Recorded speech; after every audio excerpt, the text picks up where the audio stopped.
여러분, 순간이동이 가능하다고 생각해 보신 적 있으신가요? 영화에서만 나오는 이야기 같지만 사실 과학에서는 이미 관측된 현상입니다. AI, 그런데 그게 정말 현실에서 일어나는 건가요? 단순한 이론이 아니라 실제로요? 네, 실험적으로 확인된 현상이며 지금 이 순간에도 원자 내부에서 계속 일어나고 있습니다.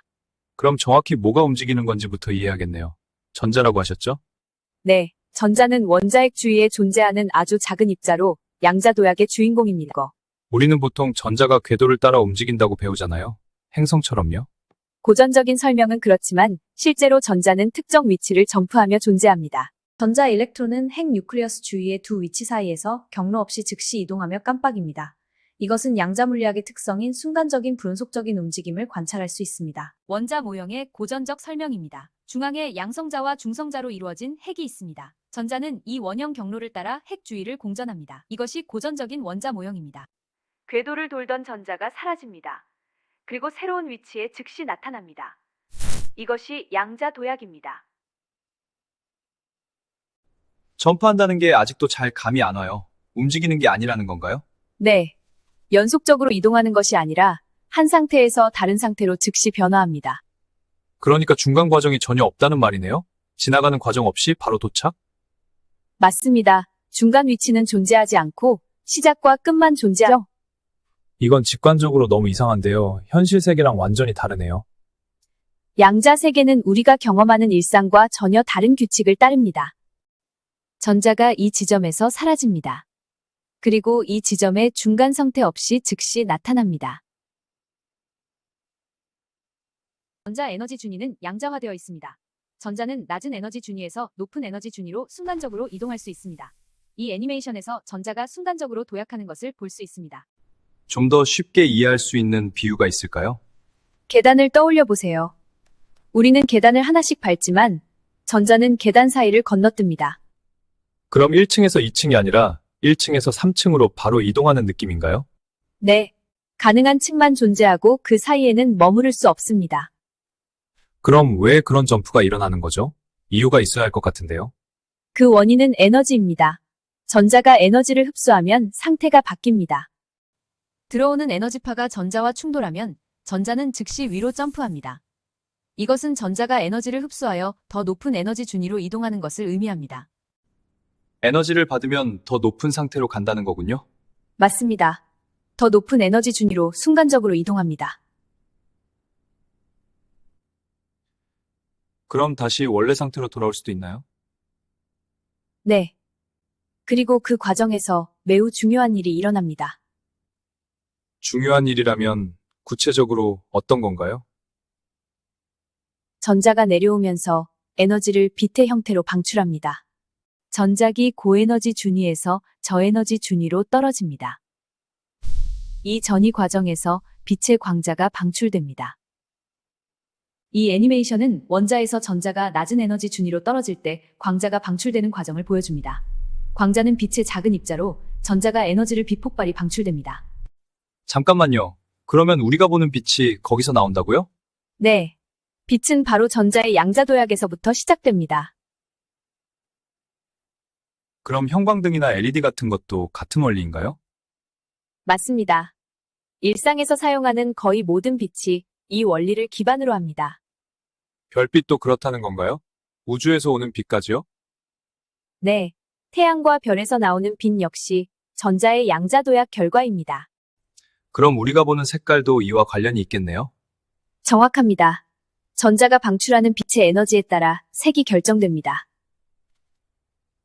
이제 조금 이해되기 시작했는데 여전히 궁금한 게 있어요. 어떤 부분인가요?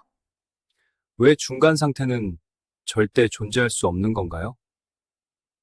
양자 세계는 불연속적이기 때문에 가능한 상태만 허용됩니다. 전자전이는 원자 내의 전자가 높은 에너지 준위에서 낮은 에너지 준위로 이동하는 현상입니다. 이때 방출되는 에너지의 차이에 따라 다양한 색깔의 빛이 생성됩니다. 불연속이라는 게 끊어져 있다는 의미인가요? 네. 에너지가 연속적으로 변하는 것이 아니라 특정 값만 가질 수 있습니다. 그럼 전자는 아무데나 있을 수 없는 거네요? 맞습니다.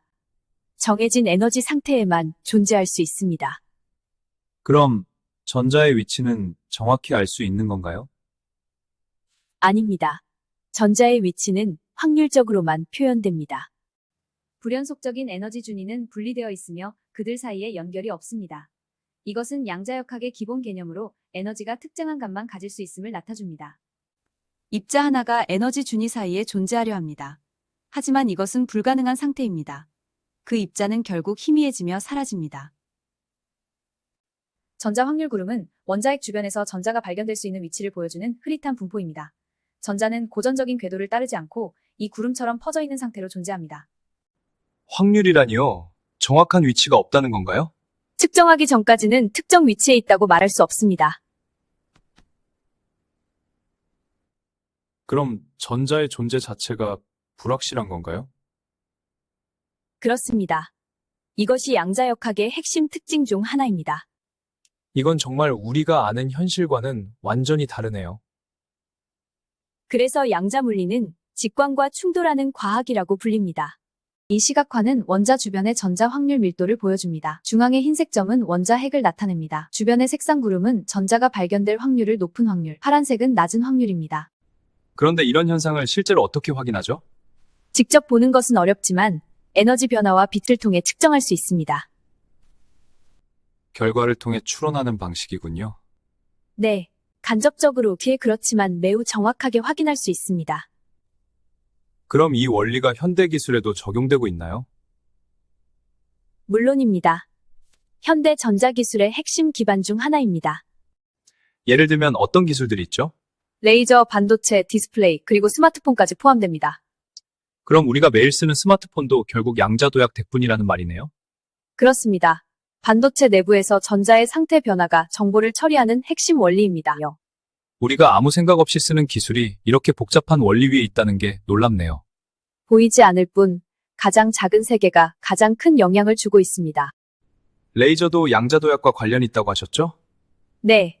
전자가 특정 상태에서 동시에 떨어지며 강한 빛을 만들어냅니다. 그래서 그렇게 강하고 일정한 빛이 나오는 거군요. 맞습니다. 양자 상태의 정밀한 제어가 핵심입니다. 그럼 이 원리가 미래 기술에도 영향을 주겠네요? 이미 영향을 주고 있으며 특히 양자 컴퓨터에서 핵심 역할을 합니다. 이제 광자들이 방출되기 시작합니다. 광자들은 중앙으로 이동하여 동기화됩니다. 광자들이 합쳐져 레이저 빔을 형성합니다. 양자 컴퓨터는 기존 컴퓨터랑 뭐가 다른 건가요? 정보를 0과 1이 아닌 여러 상태의 중첩으로 처리할 수 있습니다. 중첩 상태라면 동시에 여러 값을 가진다는 건가요? 네. 그 덕분에 특정 계산을 훨씬 빠르게 수행할 수 있습니다. 그럼 양자도약도 그 계산에 관여하는 건가요? 상태 전환, 즉 양자도약이 연산의 핵심 동작 중 하나입니다. 양자 중첩은 입자가 두 가지 상태에 동시에 존재하는 현상입니다. 이 시각화에서 입자는 왼쪽과 오른쪽 상태를 오갑니다. 관측하면 하나의 상태로 붕괴됩니다. 이건 완전히 새로운 컴퓨터네요. 그래서 차세대 기술이 아니라 패러다임 변화라고 부릅니다. 이쯤 되니까 궁금해지네요. 인간도 이런 식으로 점프할 수 있을까요? 이론적으로는 가능하지만 현실적으로는 거의 불가능합니다. 왜 그렇게 어려운 건가요? 원리는 같을 것 같은데요? 인간은 상상할 수 없을 만큼 많은 입자로 이루어져 있기 때문입니다. 그럼 그 모든 입자를 동시에 제어해야 한다는 건가요? 네. 단 하나라도 어긋나면 동일한 상태를 유지할 수 없습니다. 그건 거의 불가능한 수준이네요. 현재 기술로는 사실상 불가능에 가깝습니다. 그래도 이론적으로는 가능하다는 게 흥미롭네요. 과학은 가능성을 완전히 닫아두지 않습니다. 그럼 영화 속 순간이동도 완전히 허무맹랑한 건 아니겠네요? 현실과는 거리가 있지만 완전히 근거 없는 상상은 아닙니다. 이야기를 듣다 보니 우리가 알고 있는 이동이라는 개념 자체가 흔들리는 것 같아요. 맞습니다. 양자 세계에서는 이동보다 상태 변화가 더 정확한 표현입니다. 이동이 아니라 존재 자체가 바뀌는 거군요. 네, 그것이 양자도약의 본질입니다. 이것은 상태가 즉시 변하는 예시입니다. 물체는 공간을 이동하지 않고 제자리에서 변합니다. 빨간 사각형이 파란 원으로 즉각적인 상태 변화입니다. 그럼 우리가 보는 현실도 완전히 정확한 건 아닐 수 있겠네요? 예, 우리는 거시적인 결과만을 인식하고 있을 뿐입니다. 작은 세계의 복잡함은 거의 느끼지 못하고 있는 거군요. 네, 너무 작아서 직접 체감할 수 없습니다. 그럼 우리가 느끼는 연속적인 움직임도 사실은 착각일 수 있나요? 양자 수준에서는 불연속적인 변화가 기본입니다. 이건 정말 현실의 본질을 다시 생각하게 만드네요. 그래서 양자 물리는 과학을 넘어 철학과도 연결됩니다. 존재란 무엇인가? 이런 질문까지 이어질 것 같아요. 실제로 많은 물리학자들이 그런 질문을 고민해 왔습니다. 우리는 확실하다고 믿고 살지만 기본 구조는 확률과 가능성 위에 존재합니다. 결국 확정된 현실은 결과일 뿐이란 거네요. 맞습니다. 측정과 관측이 현실을 결정합니다. 이제 양자도약이 단순한 물리 현상이 아니라는 게 느껴집니다. 그것은 우리가 세계를 이해하는 방식 자체를 바꾸는 개념입니다. 한마디로 정리하면 어떻게 말할 수 있을까요? 양자 도약은 중간 없이 일어나는 순간적 상태 변화입니다. 이동이 아니라 변화, 그리고 불연속적인 세계. 그 세 가지가 핵심입니다. 이걸 알고 나니까 세상이 조금 다르게 보이네요. 이해하는 순간 세계는 달라집니다. 지금 이 순간도 수많은 양자도약이 이루어지고 있겠죠? 네. 우리가 인식하지 못할 뿐 끊임없이 일어나고 있습니다. 이 시스템에는 오직 세 개의 고정된 상태만이 존재합니다. 빨간, 초록색, 파란색 원으로 표시된 이 상태들은 화면의 왼쪽 노즐 조입니다. 이 세 가지 위치 이외의 상태는 존재하지 않습니다. 우리는 점프하는 세계 속에서 살아가고 있네요. 그리고 이제 그 사실을 이해하기 시작했습니다. 시청해주셔서 감사합니다. 다음 편에서 계속됩니다. 본 영상은 여러분의 응원과 관심으로 만들어집니다. 감사합니다.